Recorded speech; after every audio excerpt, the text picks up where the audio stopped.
人口老化造成即马真侪国家拢有欠劳工的问题。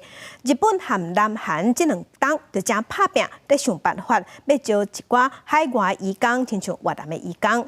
面对国际上拢在抢劳工，咱台湾是要安怎保持优势，增加劳动力，嘛是咱政府未来政策的重点。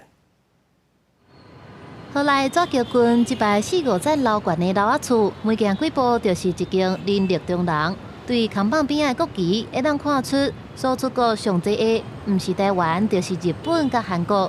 越南政府1999年开始输出劳力到东亚国家，原底台湾一直是越南劳工的第一选择。不过，这个优势2016年开始产生变化。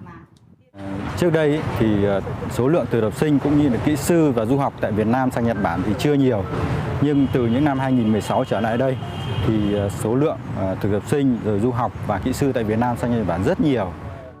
日本国会6月份拄通过育成就业的法案，让有技能水准到标准的移工，工作1-2年了后，会当自由换头家，佮会当无限期延续签证，让真侪越南劳工充满期待。 Đơn hàng của em là sẽ được 3 năm, nhưng mà em cũng rất là mong muốn sau 3 năm thì em sẽ được trở lại đất nước Nhật Bản xinh đẹp để có một thu nhập ổn định hơn, kinh tế ổn định hơn. 除了日本，附近的韩国同款也要抢劳工。为了应对农业欠工的问题，韩国政府今年增加开放予留学生家属6个月短期工作签证，加上韩国的薪水较悬，真侪越南中人拢讲。 愈来愈侪人想要去韩国做工，不过针对多数想要赶紧出国的越南劳工来讲，台湾也是有吸引力。